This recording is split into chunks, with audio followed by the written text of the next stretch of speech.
Bien, hermanos, vamos a dar inicio con la clase de edificación del día de hoy. El tema de esta noche estará basado en el libro de Juan, como siempre, como es ya costumbre. Estamos estudiando el Evangelio según Juan y vamos a ubicarnos en el capítulo 7. Capítulo 7 del Evangelio de Juan, verso del 40 al 44. Y el tema de esta noche se titula división. Así mismo, así como está la palabra única, división. Y vamos a hablar en esta noche un poco sobre las consecuencias que ha dejado hasta este momento el quinto discurso. El miércoles pasado estuvimos hablando sobre ese discurso poderoso, este último discurso que hasta el momento Juan nos ha relatado en el capítulo 7, sobre el espíritu que da vida, o como popularmente nosotros lo hemos conocido tradicionalmente como ríos de agua viva. Después de ese poderoso discurso que el Señor dio allá en el templo de Jerusalén, al ponerse de pie delante de muchas personas, estaban practicando algunos tipos de ceremonias y ritos en la fiesta de los tabernáculos y tenía que ver mucho con respecto al agua. Recordemos entonces todo eso. Jesús se puso de pie y dio unas palabras poderosas hacia todas las personas que estaban allí. Bueno, las cosas no quedaron así nomás, las cosas no quedaron como que si nada hubiese pasado, sino que todo esto trajo consecuencias, sobre todo para el grupo de personas que estaba allí. Para los que se están preguntando sobre el texto para memorizar, pues lo vamos a hacer después, ¿verdad? De la clase. Vamos a tratar de cambiar un poco la rutina. Así que todavía hay tiempo para que estudien, aunque se recuerden algunas cosas. No estén estudiando ahorita, ¿verdad? Porque ahorita es hora de poner atención a la clase. Entonces, estamos ubicados en Jerusalén, en Judá, en el templo, en la fiesta de los tabernáculos. Jesús acaba de dar su quinto discurso. Y entonces hay muchas consecuencias con respecto a esto. Pero antes de iniciar a exponer el texto en sí, vamos a ver algunos aspectos importantes a tener en cuenta, algunos factores para que nosotros podamos salir edificados en esta noche. Número 1, hermanos, recordar, seguir y entender, tratar de entender el relato de Juan. Póngale mente, hermano, póngale ahí prioridad a cada una de las palabras que Juan está relatando hasta este momento. Y otro aspecto muy importante, queridos hermanos, es seguir con atención las palabras, esta vez no de Jesús. Miren que hoy es un poquito distinto. No tanto a las palabras de Jesús, sino a las palabras de las personas, especialmente las refutaciones contra los que están empezando a creer en Jesús y sus argumentos dentro del quinto discurso relatado por Juan. Estamos en el libro de Juan, capítulo 7, amados hermanos. Vamos a ver qué nos dice la Biblia en este relato. Entonces, algunos de la multitud, dice el escritor, oyendo estas palabras, decían: verdaderamente este es el profeta. Otros decían: este es el Cristo. Pero algunos decían: ¿de Galilea ha de venir el Cristo? ¿No dice la Escritura que del linaje de David y de la aldea de Belén, de donde era David, ha de venir el Cristo? Hubo entonces disensión entre la gente a causa de él. Y algunos de ellos querían prenderle, pero ninguno, dice, le echó mano. Vamos a hacer, hermanos, brevemente para que en esta noche aclaremos bastante el panorama. Así que vamos a ponerle un poco de atención a la próxima presentación, a la próxima diapositiva. Y esta es la estructura básica que en esta noche nosotros vamos a discernir un poco, ¿verdad? Me gusta mucho hacer este tipo de cosas para que nosotros entendamos muy bien y sigamos la trama, ¿verdad? La próxima diapositiva. Según lo que nosotros hemos leído en este relato, verso 40 al 44, nosotros podemos entender y podemos identificar a 4 grupos de personas que se están nombrando o que aparecen en escena. Creo que hoy no quiere trabajar la computadora, no importa, ¿verdad? No importa. Hay 4 grupos de personas que nosotros fácilmente podemos identificar. Y ponga mucha atención a esto, porque de ahí se basa toda la clase en esta noche. Número 1, los que decían que Jesús era un verdadero profeta. Ese es el grupo de personas, el número 1. Decían, este es el verdadero profeta, no un profeta cualquiera, sino decían un verdadero profeta. Otro grupo de personas decía que Jesús realmente era el Cristo. Ya estaban convenciéndose de que Jesús, a través de su palabra, a través de las señales, a través de los sermones que había dado y todas las cosas que habían visto de él, se estaban convenciendo en realidad que era el Cristo, que era el Mesías que tanto esperaban. Había otro grupo de personas, el tercero, que estaba en contra de esa proposición. Este grupo de personas decían que no era el Cristo, y refutaban a las otras personas y tenían sus argumentos. Y vamos a ver que esos argumentos eran argumentos aceptables, eran argumentos fuertes, lógicos. Porque sabemos nosotros que los judíos estudiaban mucho el Antiguo Testamento, la ley y los profetas y la Torá. Y el cuarto grupo de personas que nosotros podemos aquí identificar son aquellos que fueron mandados por el Sanedrín o que son parte de la guardia del templo, que quieren prender al Señor. Probablemente ellos no tienen nada que ver en el asunto, ¿verdad? Pero están agarrando terminación, como decimos allá en mi país. Están viendo que hay un hombre especial en ese momento, y más adelante vamos a ver que estos hombres incluso también se sorprenden de las palabras del Señor Jesús y dicen: jamás hombre alguno ha hablado de esta manera. Bueno, después de estas palabras del Señor, después de este discurso, después de que este grupo de personas están hablando del Señor Jesús, hay unas consecuencias. Y estas consecuencias que narra la misma Biblia son, en este relato, que hay disensión. La gente no se está poniendo de acuerdo. Cada quien tiene una opinión diferente, que esta está producida por la identidad del Señor Jesucristo hasta este momento. Y obviamente otra de las consecuencias es que se sigue intentando todavía tratar de prender al Señor Jesús, tratar de arrestarlo. Bueno, ahora sí vamos a exponer el texto y nos vamos a ubicar especialmente en el verso 40 del capítulo 7. ¿Lo tenemos, hermanos? ¿Lo están viendo en pantalla? Excelente. Verso 40 dice: entonces Jesús de la multitud, oyendo estas cosas, algunos de la multitud oyendo estas palabras decían: verdaderamente este es el profeta. Dentro del grupo de personas que habían allí, obviamente ya nosotros hemos conocido cuáles son ese grupo de personas que están en esa fiesta de los tabernáculos. Hay gente que es de Jerusalén, que son judíos de ahí. Hay gente que viene de otras tierras, también judías. Y también están las autoridades del templo hasta ese momento. Dentro de los judíos había una creencia muy especial. Y no solo una creencia, porque todos sus argumentos estaban basados en la palabra, en el Antiguo Testamento, en la ley, en los profetas. Y era que antes de que viniera el Mesías verdadero, según ellos, tenía que venir un profeta, un gran profeta, así como lo era Moisés. Entonces, dentro de esa multitud había un grupo de personas que estaban creyendo esa creencia, valga la redundancia. Estaban creyendo que Jesús era ese verdadero profeta. Ahora, como le decía al inicio, no era un profeta cualquiera, sino el verdadero profeta.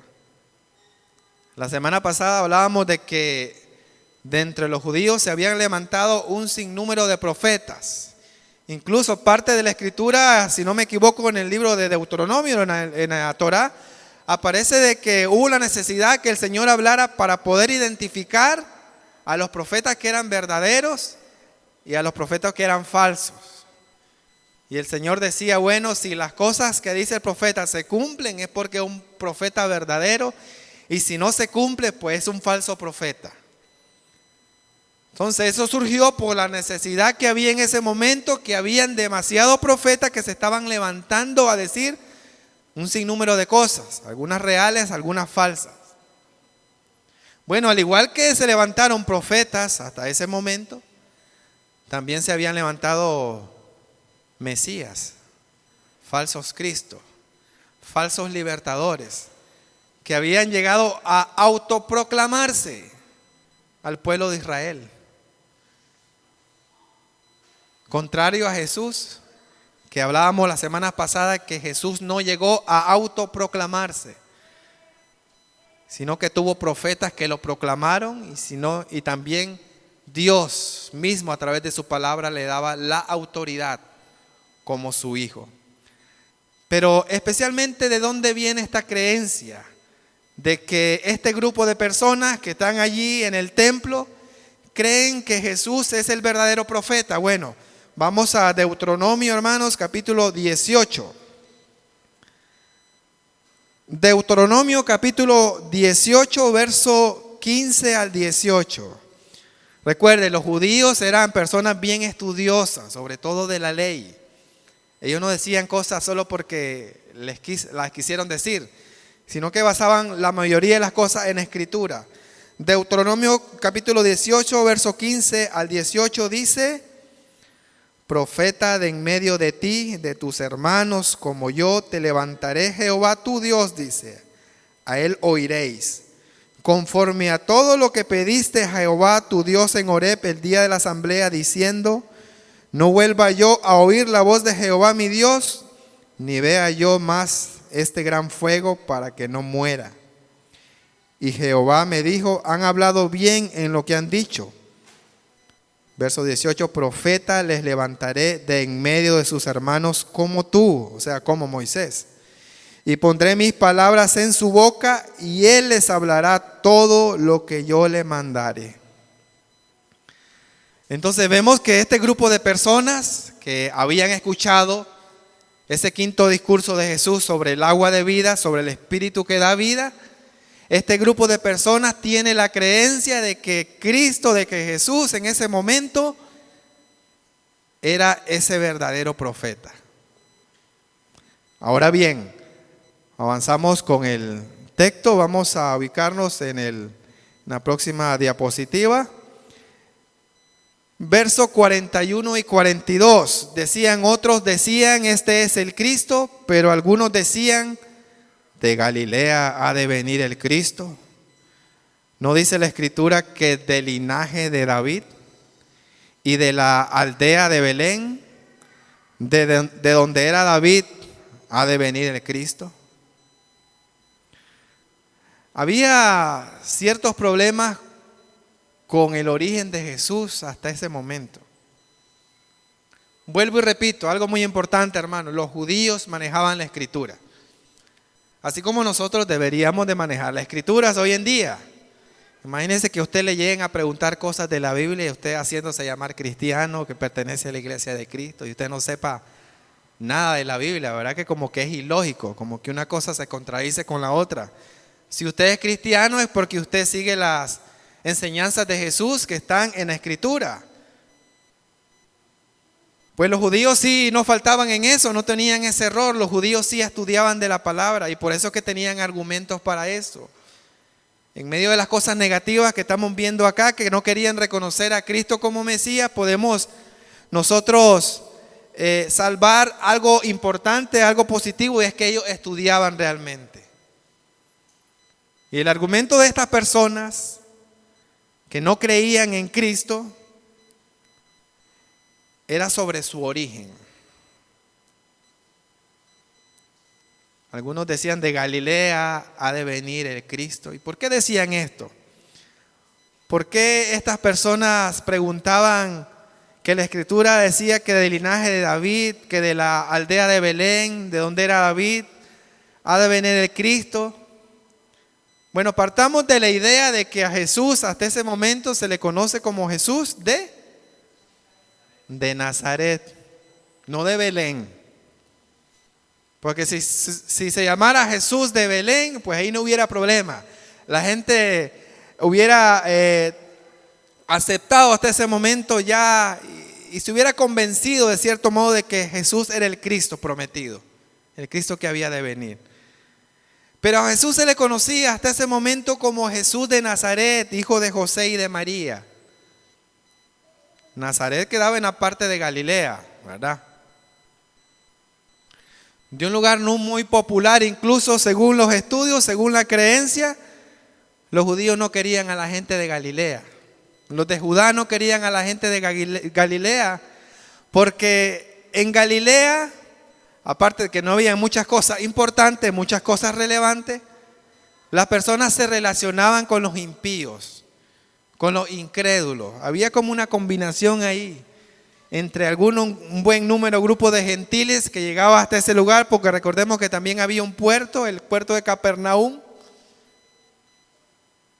y había mucha combinación de raza judía con gentiles. Entonces los judíos de Judá, los de Jerusalén, los consideraban a los galileos, a los de Nazaret, gente relativamente impura. Y todavía peor cuando decían que Jesús era de Nazaret. Porque según ellos de Nazaret, y nada que según ellos basaban las cosas de la palabra.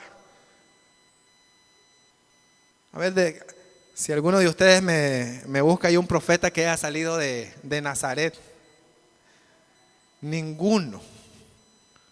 No encontramos un profeta que haya salido de Nazaret. Jeremías, uno de los grandes profetas, viene del noreste de Jerusalén, de Anatot. Ezequiel viene de Jerusalén, familia sacerdotal. Daniel viene de Jerusalén. Oseas, el que se casó con la adúltera, con la fornicaria, con la prostituta, viene del norte del reino de Israel, de la tribu específicamente de Efraín.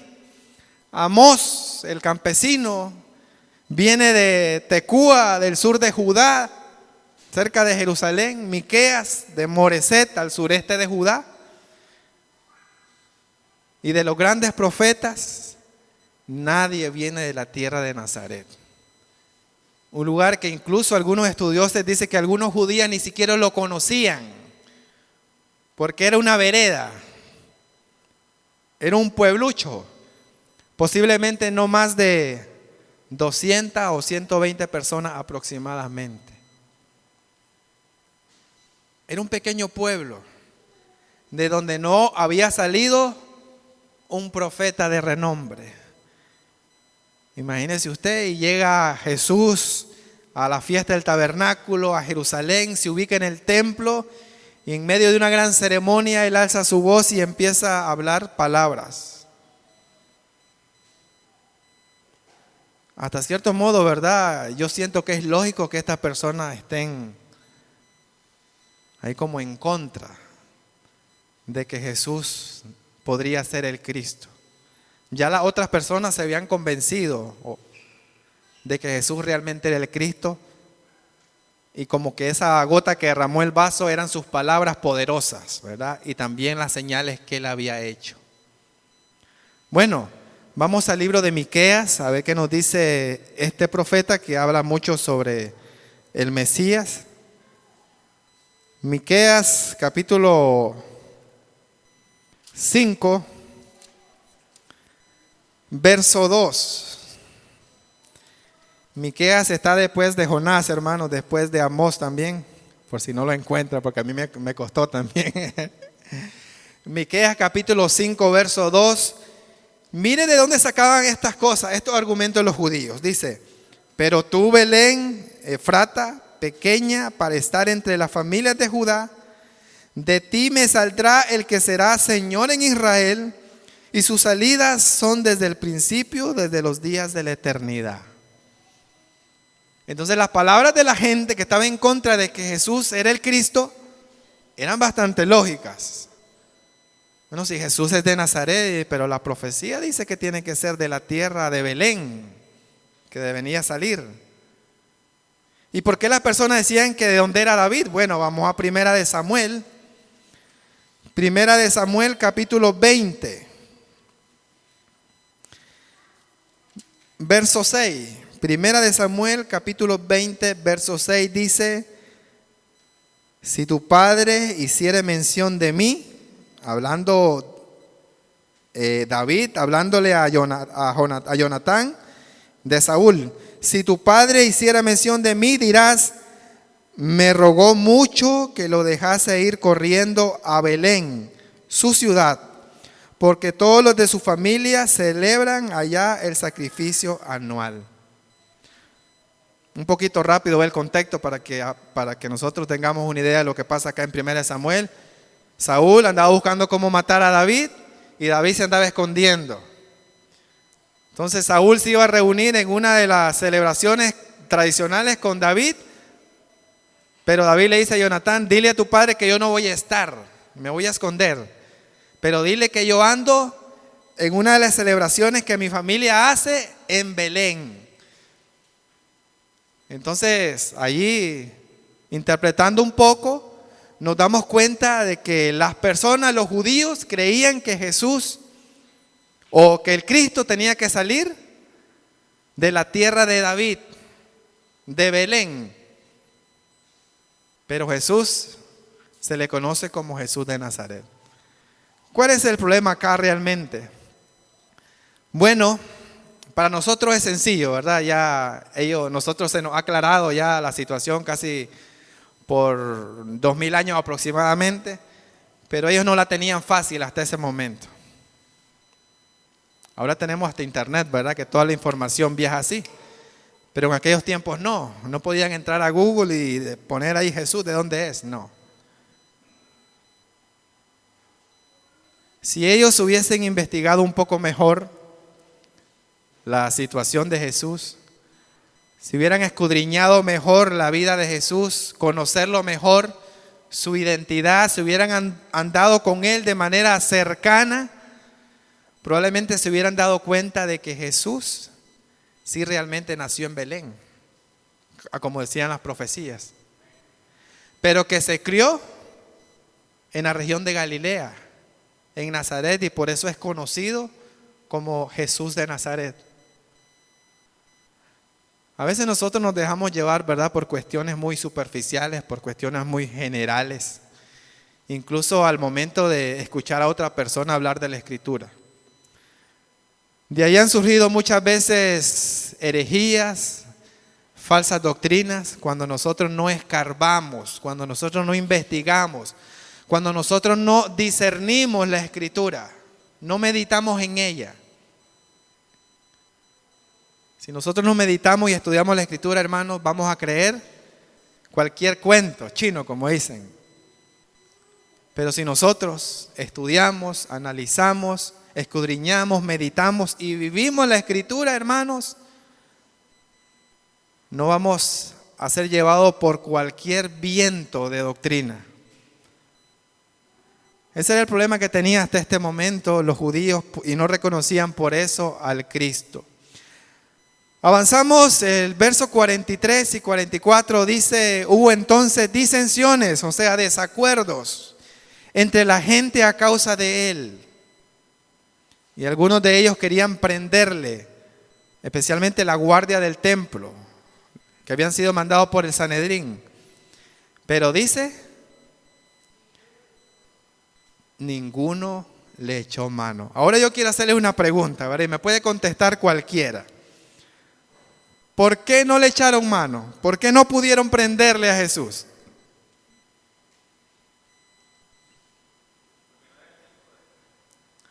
Porque no era el tiempo, hermano. Así como dice mi hermano Osvaldo. No era el tiempo del Señor. Juan 7:30, ¿se recuerdan el pasaje? Si no se recuerdan, vayamos. Juan capítulo 7, verso 30. Las cosas no están determinadas por el hombre, amados hermanos, sino por Dios.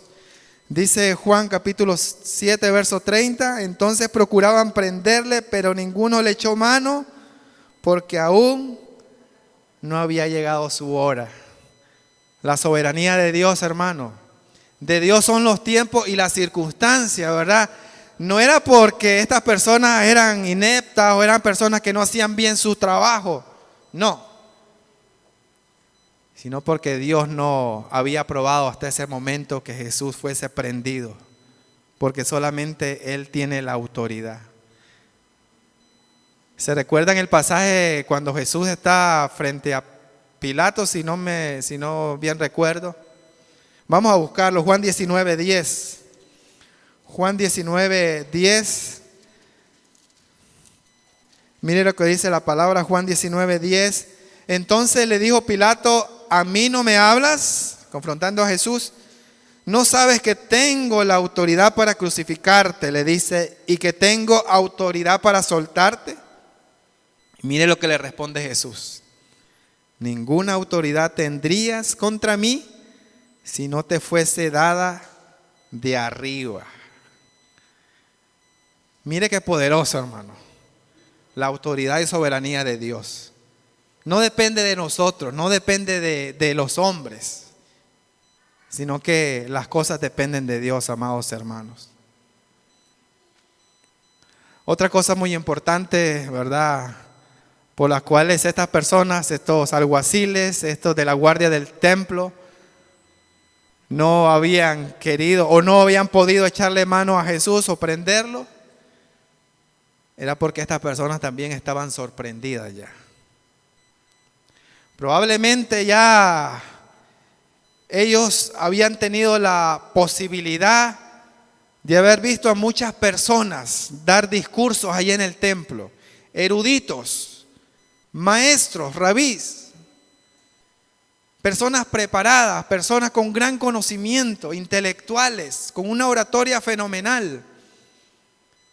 Pero dice el relato más adelante que ellos les dijeron a aquellas personas que habían mandado a prenderlo a Jesús, le dijeron, nosotros jamás hemos escuchado un hombre como este. Estaban sorprendidos de las palabras del Señor Jesús.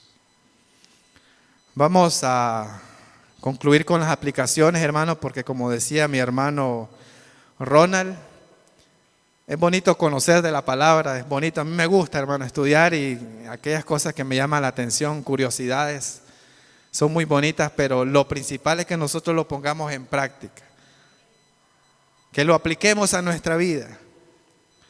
Y la primera aplicación que nosotros podemos sacar de acá, de muchas que pueden existir, usted probablemente esté pensando en una de ellas, es que debemos reconocer que siempre habrá oposición al Evangelio. Siempre, hermano, cada vez que se predique de Jesús, sobre su evangelio, sobre su identidad, sobre su palabra, hermano, siempre va a haber oposición. Siempre va a haber gente que va a estar en contra. Ya sea por ser rebelde, por no querer adaptarse o por no cumplir los mandamientos del Señor, o sea por ignorancia simplemente. Pero siempre el mensaje del Señor va a haber oposición. Es muy importante a veces los métodos, son muy importantes las estructuras, la organización, sobre todo cuando hablamos de planes evangelísticos y todo eso. Sí, es muy importante. Es muy importante el testimonio de nosotros, claro que lo es, la palabra lo dice. Pero nosotros tenemos que reconocer que Dios es el que se encarga a través de su poder de tocar el corazón de las personas y de traerlas hacia Jesús. Aplicación número 2, amados hermanos, debemos saber que Cristo siempre será la causa de divisiones. Aproximadamente 6.500 religiones existen, si no me equivoco, en el mundo. ¿Cuál es la verdadera? Me dirán ustedes.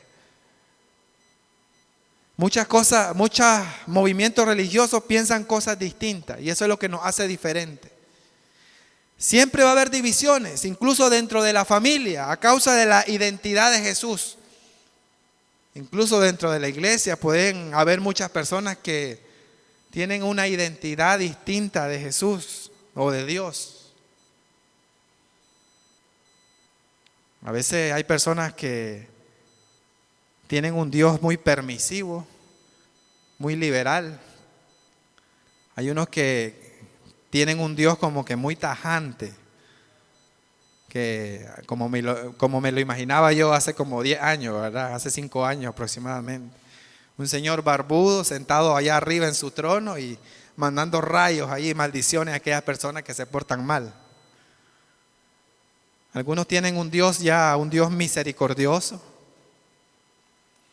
Incluso dentro de las profecías hay diferentes profetas que hablan de distintas maneras del Mesías, ¿verdad? De Dios. Daniel lo menciona como un hombre con autoridad, que va a ejercer dominio sobre las naciones. Un hombre con una palabra fuerte. Mientras que Isaías habla de un cordero inmolado. ¿Qué decidieron o cuál fue la idea que obtuvieron o que quisieron tener los judíos de Jesús? Quisieron verlo como un libertador político, alguien que llegaría a liberarlo del yugo de los romanos. Así lo vieron ellos. Esa era la identidad del Mesías para ellos. ¿Qué identidad nosotros tenemos de Jesús? Estudiemos de la Escritura, vivamos una vida cristiana de acuerdo a la palabra. Y yo creo que es el único modo que nosotros podemos conocer realmente al Señor. Finalmente debemos reconocer el poder soberano de Dios. No podían prender a Jesús, arrestarlo porque no era tiempo todavía. El tiempo es de Dios, hermano. Él domina todo. Y Él sabe lo mejor incluso para nosotros. Gracias, hermano, por su tiempo. Hemos finalizado el día de hoy con la clase de edificación. Vamos a seguir hablando el próximo miércoles sobre todavía las consecuencias que ha dejado el quinto discurso de nuestro Señor Jesús allá en Jerusalén. Vamos a tener una actividad rápidamente. Le voy a pedir a Gaby, tenemos 10 minutos casi, que me ayude con una actividad que vamos a tener por el momento mientras ella distribuye unas cositas por ahí. Vamos a ver los hermanos que se aprendieron el texto, ¿verdad? El texto a memorizar. Vamos a pedirle a los hermanos de medio, ahí el hermano de medio, sobre el texto de la semana pasada y los hermanos que pudieron memorizárselo. Recuerden, era Juan capítulo 7, versos 37 y 38. Así que es momento, hermanos, un par de minutos, unos 2 minutos para a ver si hay hermanos que se pudieron aprender el texto para memorizar. Allá tenemos una, ¿verdad? Venga para acá. Vamos a ver qué nos dice.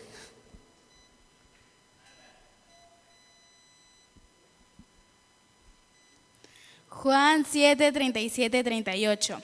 En el último y gran día de la fiesta, Jesús se puso en pie y alzó la voz diciendo: si alguno tiene sed, venga a mí y beba, porque el que cree en mí, como dice la Escritura, de su interior correrán ríos de agua viva. Felicidades, muy bien. Aquí tenemos por acá otro, ¿sí? Bueno, Ronald Miguel dice, vamos Ronald, venga para acá.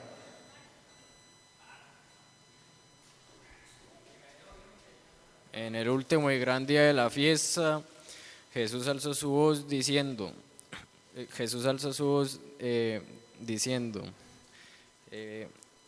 si alguno tiene sed, venga a mí y vea. 38, el que cree en mí, y como dice las Escrituras, de su interior correrán ríos de agua viva. Excelente. Muy bien. Tenemos un premio más, hermano. Para ver si alguien se aprendió, aquí también hay un pequeño incentivo. Hermana Mónica, por fin venció el miedo la hermana.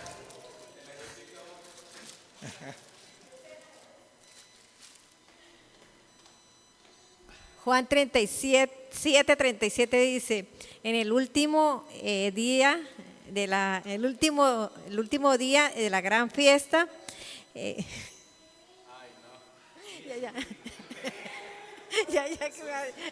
Sí, no es que voy a hacer. En el último día de la gran fiesta, Jesús se puso en pie, alzó su voz diciendo, si alguno tiene sed, venga a mí y beba. El 38 dice, el que cree en mí, como dicen las escrituras, de su interior correrán ríos de agua viva. Gracias, hermanos. De verdad los felicito, ¿verdad? Por el esfuerzo que hicieron de aprenderse el texto para memorizar. Seguimos incentivando, hermanos, para que pueda seguir estudiando la palabra, memorice. Ahora tenemos Juan capítulo 7, 43 y 44. Está fácil, hermano. Dice, hubo entonces disensión entre la gente a causa de él. Sencillo. Y algunos de ellos querían prenderle, pero ninguno le echó mano. Así que ya sabe, para el próximo miércoles tenemos ese gran desafío, ese pequeño desafío más bien. Ok, Gaby les entregó unos papelitos, ¿verdad? Lo tienen. ¿A quiénes le salió el papelito en blanco? Levanten la mano.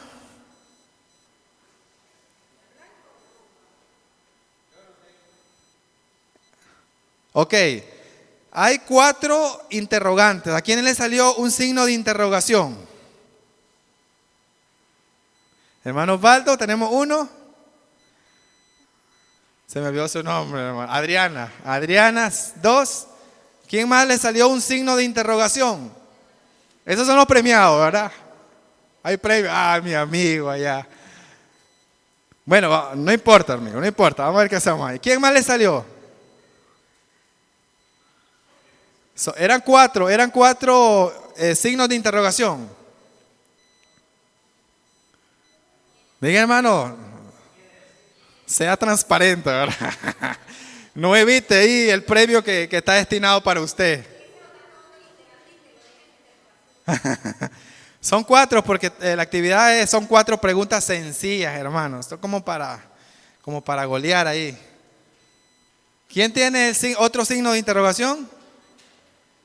Bueno, si no el último lo vamos a hacer dedocráticamente, ¿verdad? Vamos a pedirle a Adriana. Venga, Adriana, no tenga pena, venga para acá. Venga para acá. No, si no se la sabe, no hay problema, no le pasa nada.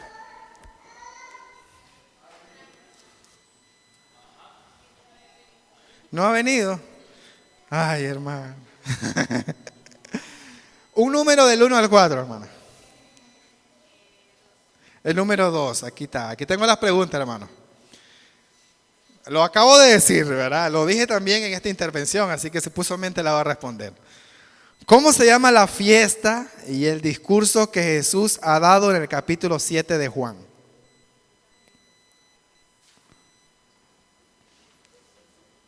¿Cómo se llama el discurso que en el capítulo 7? Yo lo dije un par de veces, lo dije ahorita. ¿Y la fiesta? Tampoco. No importa, ya, no importa, siéntese. No hay problema, no hay problema. Alguien que se lo sepa, que me levante la mano rápido, diga, esta es la fiesta y así se llama el discurso. Cristian, no. Acá. Listo, venga. Venga por su premio.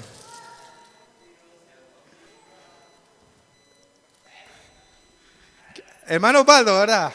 Hermano Osvaldo, un número entre el 1, el 3 y el 4. El 1, ajá. Primero dice, ¿dónde se está desarrollando el relato de Juan hasta este momento? O sea, la ciudad y el lugar específico. Fácil, hermano, fácil. Exacto. Bien, hermano, aplauso para el hermano Osvaldo. Fácil, le salió sencillo el hermano.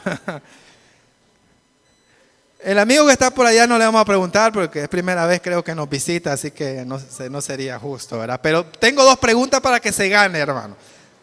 Para que se la gane. ¿Ya es viejo? Ah, hermano. Hermano, ¿quiere que le preguntemos? Bueno, hermano, un número entre el 3 y el 4, dígame usted. El 3, el de la suerte. Dice, si usted me lee la Biblia, hermano, usted lo va a saber. Mencione 3 discursos que Jesús ha dado hasta este momento. ¿Cómo se llama? En el libro de Juan.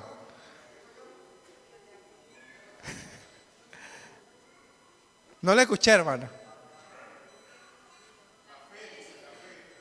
Sí, o sea, llevan parte de la fe, pero era otro dato, hermano, pero no importa, hermano. No importa. Yo sé que usted hace el esfuerzo también, así como muchos de nosotros. Ahora, ¿quién sabe o que me mencione 3 discursos ahorita? Aquí está José. Ah, pero está leyendo, José, ¿qué pasó ahí? Está reprobado, José. Levante la mano a alguien rápidamente que me diga los 3 discursos de los 5 que hemos dado hasta este momento de Juan. A mi hermano, Argenis. Ajá, uno de ellos. La samaritana.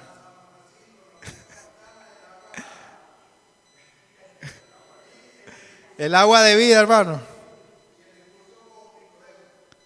¿Cómo se llama ese discurso?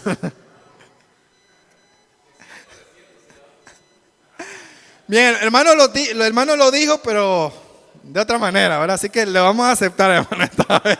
Le vamos a aceptar un aplauso para el hermano Argenis. Ya le doy su premio, hermano, para no ir hasta allá. Y finalmente, la pregunta número 4. El primero que levante la mano, no que me la diga, que levante la mano. Tiene que ver con la clase de hoy, los que estuvieron atentos.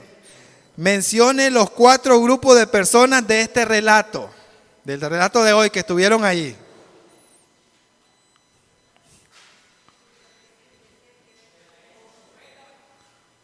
Y no escucho, ¿quién levanta la mano? Ajá.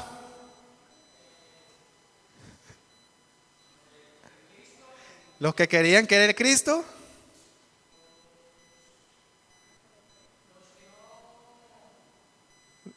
Los que no creían en Cristo. Hermano, tiene que ver con la guardia. Vamos a pasar al hermano, ¿verdad? La guardia, los que querían prender a Jesús. Eran los 4 grupos de personas que mencionamos en este relato. Así que un aplauso para el hermano, ¿verdad? Muy bien, excelente. Así que hermano, gracias por la atención en esta noche. Seguimos allí en la lucha, como dice un profesor mío. Dios les bendiga, amados hermanos.